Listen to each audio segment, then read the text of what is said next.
chúng ta thấy những người bị lao ấy, đấy, những cái khối u bã đậu, củ lao ấy, nó đội ấy cả da lên, da ngoài vẫn lành lặn, bình thường, nó không sưng đóng đỏ đau gì cả, chỉ lồi da lên và sờ đấy nó ranh giới rõ. Nhưng mà trong đấy là củ lao đấy, trong đấy rất nhiều vi khuẩn lao đấy, như bã đậu chúng mình ăn ấy, ăn bã đậu ấy, đấy, nó thế. Thế thì qua những cái cấu trúc da thì bây giờ để giúp cho các nhà ngoại khoa, một con dao đâm vào chém qua cơ thể, qua da, tổ chức dưới da, sắc nét thế kia thì người ta khâu phục hồi rất dễ từ trong da. Nó qua những vị trí nào người ta khâu dễ. Nhưng một cái vấn đề, một cái cây mà vật tù đập vào, chắc sự bầm dập của nó làm tổn thương rất nhiều cấu trúc của nó. Cho nên để giúp các bác sĩ chẩn đoán bệnh mà thôi, để đi đến điều trị nhé.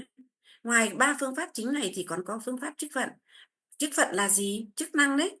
Cô lấy ví dụ tim để làm gì? Gan để làm gì? Phổi để làm gì? Ruột để làm gì? Tất đấy gọi là chức phận. Thứ hai, so sánh. Cùng một con người 18 tuổi đấy, nhưng ở Việt Nam chúng mình như thế, nhưng người Tây Âu sao lại cao thế? Dài thế? Thế còn chưa nói đến quốc tế, chúng ta chỉ nói trong nước thôi. 18 tuổi bạn gái, sao thấp hơn bạn trai? Giữa bạn trai thật ra ăn nhiều uống nhiều, sao phát triển nhanh thế? So sánh. Và bây giờ ta so sánh cùng là con người, tại sao 5 châu 4 biển chúng ta có màu sắc da khác nhau?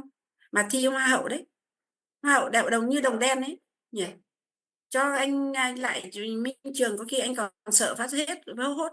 Thế nhưng mà được hoa hậu quốc tế đấy anh ạ. Dạ Đấy. vâng. Chập tối mà cho anh, cái cô ấy nhìn thấy cô ấy đen như là đồng đen ấy. Mà lại cũng mỗi mấy cái mảnh vải che hai công tắc điện với bảng điện thôi, có khi anh chạy mất dép, đúng không? Anh bảo ông con điên. Thế nhưng mà họ thi hoa hậu quốc tế đấy, nếu mà cho anh còn sợ ấy. Thế nhưng mà ở trong đấy, từng cái khu vực một mà người ta được hoa hậu quốc tế đấy anh ạ. Vâng ạ. Nhá, đấy là so sánh đấy. Đấy là người ta Hai nữa, nhân chắc học. Nhân chắc là cái gì? Nhân chắc là dùng các con số. Tại sao Elin vàng thì cho mẹ, sữa học đường sữa này cho trẻ 1 tuổi, các bạn nuôi con rồi, sữa này cho trẻ 1 tuổi, trẻ 2 tuổi, trẻ 5 tuổi, 10 tuổi, trẻ này sữa này cho người già. Nhân chắc học đấy, bằng con số cụ thể để đưa các vi lượng vào cơ thể để làm kích cái cơ thể. Với các em bé sữa học đường, nhất là sữa TH học đường đấy, giai đoạn đầu chúng ta cách đây độ 10 năm về trước, sữa học đường đấy đi về cái TH, đi về các trường học, người ta chỉ phát không, người ta phát cho các trường học để giúp cho các cháu tiểu học ấy, cần mỗi cháu 1 tuần được 2 hộp này để nâng cái trí tuệ, nâng cái chiều cao của các cháu. Khi mà nó trở thành tất cả nước rồi thì lúc ấy bắt đầu người ta mới bán thu tiền. Như vậy người ta mất một cái lượng cái thông tin, người ta đi tuyên truyền đã, nhưng mà bây giờ trả lại để người ta thu lợi nhuận rất cao. Đấy, như vậy đấy là nhân chắc học. Như vậy chúng ta đang hiểu cái phương pháp để nghiên cứu giải phẫu nhé. Thế còn đây tư thế. Ngày mai bạn học xong giải phẫu rồi, nhà trường mình chưng dụng các bạn đi khám sức khỏe. Bạn đưa vào cái mục cân đong đo đếm. Khi bệnh nhân đứng trên bàn cân, bạn sẽ bảo bệnh nhân đứng thẳng nhé. Mắt và mặt nhìn thẳng ra phía trước. Hai tay buông thõng xuống, hai chân đứng mở chữ V, không được gù, không được vẹo, không được đứng lệch. Đây là tư thế giải phẫu nhé.